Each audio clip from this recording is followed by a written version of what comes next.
Kabajamuu hordoftoota YouTube channel Fayyuu Jaalala nagaa waaqayyo isiniif haa ta'u akkam jirtu nagaa keessanii baay'ee nagaa kee galata waaqaa ta'u seenaa bareedaa tokko isinii hima jechuudha. Seenaa baay'ee bareedaa jaalalaan kiyya osoo ana wajjin jiru ijoollee lama nama lamarraa ashee jira itti heerumu moo itti dhiisu isiniin jetti haati seenaa kana jechuudha.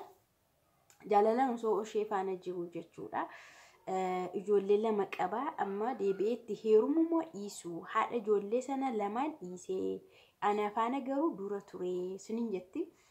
Yaa'u adeemsa isaa isiniifan qooda jechuudha. Akkamitti akka ta'e dubbiin kun eessa akka dhufe isinitti hima. Baay'ee wal xaxaadha namni kun seenaan nama kanaa baay'ee nama rakkisa. Amma isheen kan jirtu biyya Arabaa jirti. Inni garuu biyya keessa jira hojjetaa mootummaati. Ijoollee lama qaba. Haadha lamarraa dhashee haadha tokkorraa miti. Jalqaba yeroo isa jalqaba isinitti maqaa seenaa. Namti kun gara biyya keenyaa dhufe jettee isheen biyya keenya yeroo dhufu mana keenya kireeffatee galee hojjetaa mootummaadha jetti.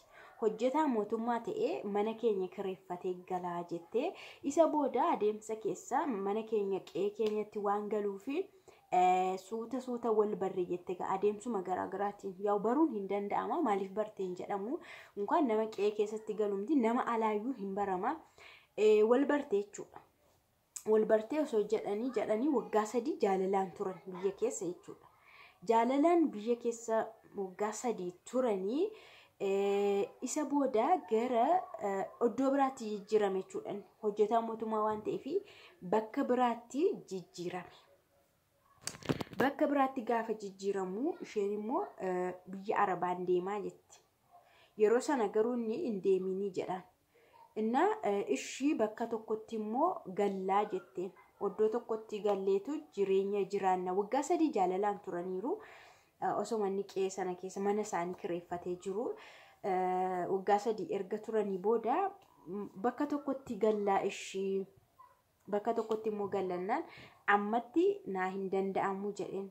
Ganaan waa baay'ee guuttadha waan ta'eef amma naa hin danda'amu jennaan ergati jijjiiramtee asii deemte ta'e ani immoo biyya Arabaan deemaa jettee mucaan kun gara biyya Arabaa deemte gaggabaabseen isinitti hima.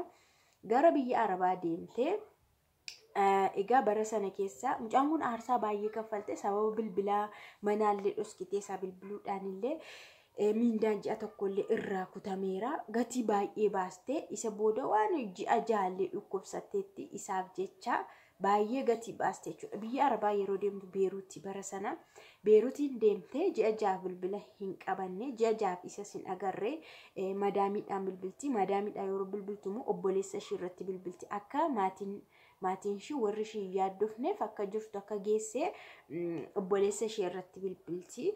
Bilbilli isaa hin eeyyamamu ture jechuudha. Isa booda bilbila manaatiin bilbiluu fi eegaltee bilbila manaatiin guyyaa tokko jarri bilbilchiisnaani isheenis bilbila manaatiin oskitee bilbiluu jalqabde. Isa booda bilbila manaatiin baay'ee haasofti isa waliin. Booda gaafa bilbilli manaallee kaffaluun dhaqamu baay'eetti lakkaa'e doolaaraan itti lakkaa'e jettee yoo ana gaafatan ani bilbille jedheenni nan haale jettee sodaadheen jettee isaan immoo mana teelee dhaqanii kompiitara keessaa yeroo baasan bilbiloonni bilbilaman bilbila Itoophiyaa qofadha. Innaa bilbiloota sana naa fidanii guyyaa faana kana si bilbileenna eenin jedhee yeroo sana immoo madaamiin kiyya akka inni sodaadhe bartee umaa miti gaa humaasin goonu garuu miindaa ji'a tokkos irraa citaa. Naan jedhanitti rakkoon qabu isa waan hin jaalladhuuf jedheen dhiiseette isa booda isa faana itti fufanii kanarraan ka'anii madaamittiin bilbila akka bitamuuf ta'e mana sanaallee hin taaneef hin baate isa booda mana sanaa hin baate yeroo isheen baatu sana booda jechuudha waggaa 2 hin guunne. Waggaa 2 toon guutiin hin baate namni kun inni isheen jaallatte kun galii jedhee caqacaquu jammare. Kootu galii jedheen na amma galuu naan danda'amu mana duraatiillee baheera walitti bu'ee baheera mana haaraatti galeera mana haaraatti yeroo galu immoo akka haaraa kontiraata waggaa 2 seenee galuunaa hin danda'amu jennaan baay'ee na dhiphiseetti osoo kana hundatti immoo na dhiphise akkanaan danda'amne osoon itti immoo na dhiphise ammallee osoo jara nagashaadhe nagashuu hin danda'anii biiroo nageessu biiroonis mana naa qayyara kontiraanii dhumne waan ta'eef hin jedhee haala hundumaatti meette kan hundumaa na dhaga'uu didee jechuudha osoma waliin akkanaan jirruuti ergan dhufnee gaa maallaqa erginaan jedhee ergan dhuftutee maallaqa ergi maallaqaan hojiin hojjedhaa jedhee na maallaqni immoo an harka ture hin ergines jettee maallaqa ji'a 8 itti ergeette maallaqa ji'a 8 yeroon itti ergu kana maallaquma itti ergee kee amala jijjiirrachuu jalqabeette silkiinsaa biizii naan jedha jette yoo ani biizii ta'uusaa dhiisee ammas deebi'ee dawwalu maaliif na caqacaqxa bilbilli biizii yoo ta'e dhiistu jedha ganama yoo dubbisee guyyaa isaa bilbilee ganama si dubbisee ramti dabaree nama kennikaa maaliif na caqacaqxa naan jechuu jammare achi birrii natti erginaanii na amanuu dadhabde moo maaliif akkana taatanaan jechuu jalqabanne maal ta'e namni kun jettee baqa otoma akkana jettu waa dhaga'uu jalqabde inni dur jechuudha kaampaasii yookaan yuunivarsiitii yeroo baratutti nama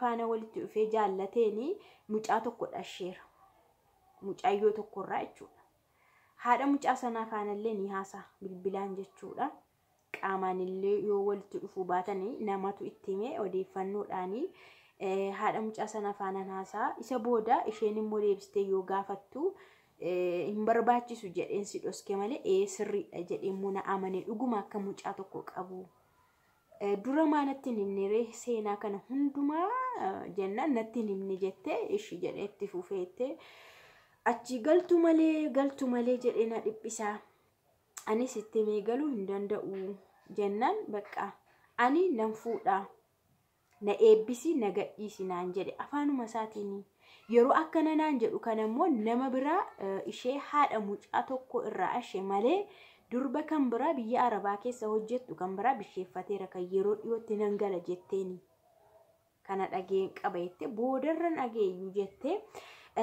isheen immoo ishee bisheeffate akkamitti namni kun akkasnaan akkamitti na eebbisi naan jedha maallaqa kiyyamma kanatti kenne jaalala baay'ee irraan qaba nama jaallatan akkamitti na eebbisi nan fuudha naan jedha jedheen nan dhukkubsadhe jette yeroo sana baay'ee nan dhukkubsadhe jette otoo akkanaan jiru bilookii immoo na godhe ofuma isaa bilookii yoo na godhu baay'een dhukkubsadhe jette isa booda nama ani faana hojjedhu abashaan jirti isheen na gaafate maal taatee dhukkubsatte jennaan ittan himeette waan hundumaatti himee feesbuukii isaatti himee maal jennaan feesbuukii isaa barbaaddee aadii gaafattee keessaan itti barreessitee mucayyoon dhukkubsattee baay'ee miidhamuu fi bilookii irraa kaasee jettee jaarsummaatti naa baate bilookii narraa kaase sanuu bilookii narraa kaase na jajjabeessuu dhufe yaada isaa hin jijjiirre ani nan fuudha garuu ati dhiphatini jedheetu nafaan haasa'u jalqabe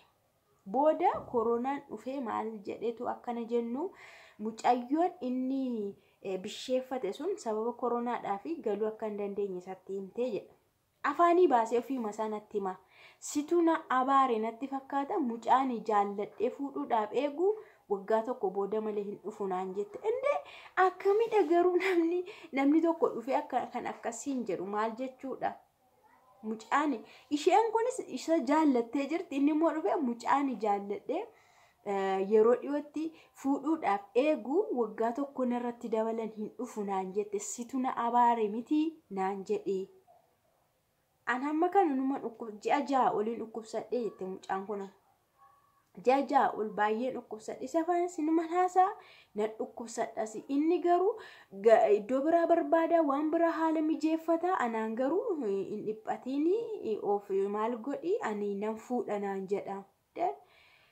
eshi jedhamee mucaan sun illee osoo akkana jedhu mucaan sanarraanis adda bahani jette ishee waggaa tokko natti dabalan sababa koronaatiif dhufuu hin danda'u jetteenis adda bahani jette isa booda immoo nama biraa faana wal baree akka tasaa jechuudha ammas hin ulfooftee hin deesse sini galamni lama ashee jechuudha lama otoo mashee kana faana immoo jiru lama dhashe. Amma immoo deebi'ee isheen kuni ani hin barbaadu. Amma ishee kana faana immoo ulfeessee ka'ee alatti maal jettee rakkattee mucaan kun erga isheen deessee immoo ofitti fudhata. Ofitti fudhatee amma kana gaasiniin gabaabsa. Amma kana ishee faana jiraachaa jira. Argitanii ishee duraa deemteetti mucaan ishees guddateera. Mucaallee yoo gargaaris achumatti guddifateera. Ishee kana garuu faana jiraachaa jira. Isheen duraa fi mucaayoo isheen kun immoo waliin illee ni haasa'u. Waliin ni haasa'u jechuudha. Waliin ni haasa'u wal baranii jechuudha. Isheen namni kun siin ta'u baay'ee namni kun nama rakkisaadha naan jetteetti durumayyuu. Ana mala isaa argeera. Jabeeffattee yoo qabattee dhirsa sii ta'uu danda'a jettee seenaa ishees natti himte jettee tooleettee dhiiste. Ishee kana immoo faana jiraachaa jira. Deebi'ee immoo isheen kun dhimma ishii osoo natti himiin ulfooftee deessee anammas jaalladheemti kan faana jiraachaa jiru mucaa kootiif jedheen faana jiraachaa jira. Anaafatti araaramneetu walitti deebinee wal faana jiraanna. Amaariffa moo Ingiliffa akkas naan jedheette. Waan isheen naan jette isinitti maara dhugaa dhuma isaarratti yaada kennituuf jechuudha. Mucaan kun garuu ani baay'een isa jaalladha itti garmaleen isa jaalladha itti amma kanallee san jaalladha maaliif akka ta'e hin beeku. Eesanni amma kana nadhee addaarrasee waliin ga'e kanallee isheenuma jaallatti. Maali namni akkana ismaa onnee akkamii keessa jira hin gorsitu jechuudha jabeessitanii. Kanaaf amma maayitti mucaan kun isumatti deebi'ee araarame itti heeruma moo maaliin godhaa? Sini galeera. Amma na kadhachaa jira itti jaarsummaan itti baara. Maallaqallee kan ji'a 8 itti kenneera. Biyya gidduutti immoo nan irraanfadhee gidduutti illee biyya galteetti. Biyya galtee qaamaanis isa argiteetti. Yeroo qaamaanis argite sana maallaqa kiyya naa kenni jetteen. Maallaqa yeroo gaafattuuni siin kenna garuu amma siin kennu naan jedhee. Ani biyya sana keessa turuu waan hin dandeenyeef sababa inni na miidhee achittis dhukkubsachaa tureef qiimii qabadheera waan ta'eef dafeen deebi'ee biyya Arabaatti jette dhiiste.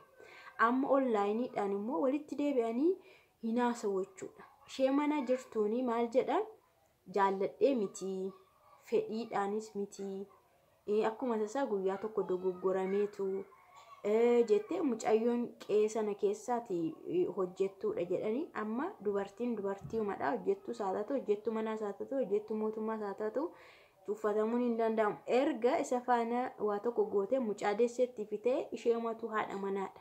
Tuffachuu hin danda'u jechuu barbaadeen yoo siin illee akkana jedhee isheen akkas isheen ikkoo akkasi jedhe isumatu faana ciise yeroo sana malee isheen dirqamaan gudeeddee faana hin ciisne.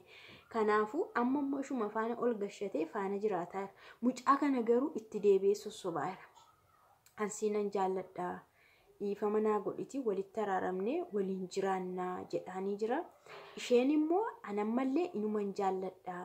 Isaa alallee bahee namas haasofsiisaan ture. Namni sun illee maallaqa na gaafate maallaqaan dinna namni sunis na dhiise.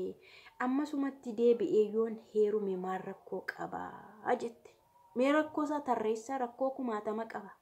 Ani garuu daqiiqaan koo waan dheeratee fi mucaa kana keessaanis sagaleellee ergeeraa fi ammallee rakkoo 60 akka inni qabullee ittan hima rakkoo maalii qabaa jechaa jirti isinii ibseera rakkoo isaa tarreessaa fi yoo dandeesse irraa ofaa eeggattu yookaan ofaa sirreeffattu yoo ta'uu baate maa gochuu hin danda'amu. Namni namatti hima malee namatti hin hidhuun siniin jedha kana fakkaata.